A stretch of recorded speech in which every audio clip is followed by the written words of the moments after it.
Commissioner Douglas. So much has been said about single-family zoning. This is not language that is in this draft plan. Matt, would you please tell us what the difference is between single-family zoning and the language that you've used here?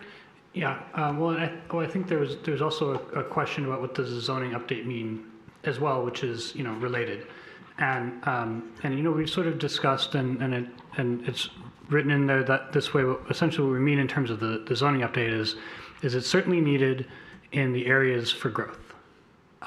It may be something that is desired in the areas for preservation because you do have the Bigfoot house thing, and there are issues in those areas that are not sufficiently addressed today. But for the most part, that in order to enable the growth and change that would be positive at nodes, main streets, downtown, and other areas like that, or to be able to properly sort of control the transition along the neighborhood edge and elsewhere, that the zoning districts today and rules don't really address that. Now, that would all be a whole other process that would have to have a public component and so forth. That doesn't happen here, so that's why we have the equivalency table. So when we say update zoning, we identify all the issues and sort of purposes in here that should be addressed in that, but that would be a whole other process.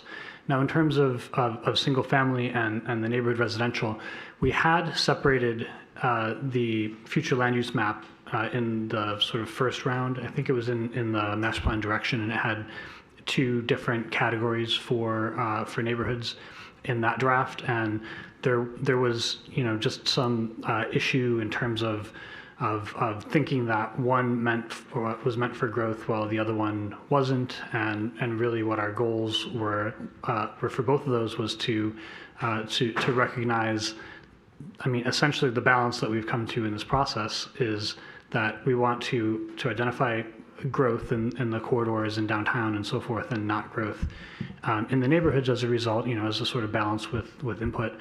And so those neighborhoods, especially around downtown and just to the north of downtown, presently you have single family homes, duplexes, small apartment buildings, and so forth. And so there's a recognition that there's not just, if we map all the neighborhoods, it's not just one type of home, like not everywhere is single family homes, there's actually quite a bit mixed in there.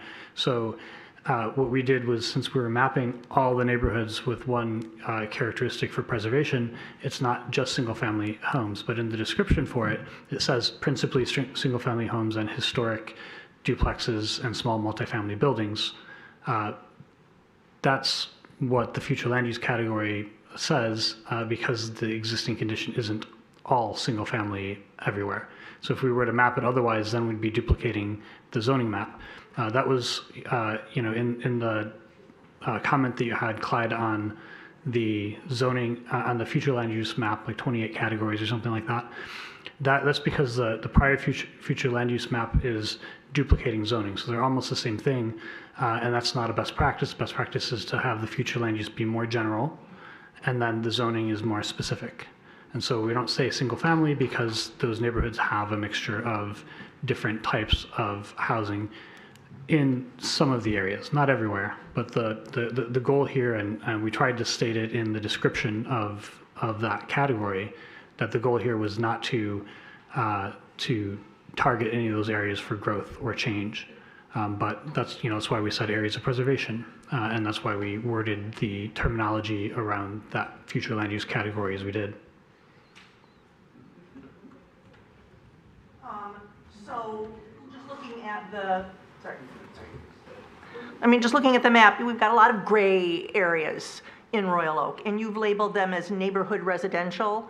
So what I hear you saying is that those that currently may have multifamily, the older part of the city, which may have some duplexes, for example, that's neighborhood residential, but the areas that are more traditionally all individual homes, also neighborhood residential, understanding that at some point they may be classified differently, but their intention is to keep them the way they are. Yeah, in zoning they would be classified differently because you would have the zoning category that would allow for the existing condition of duplex and so forth where they already are.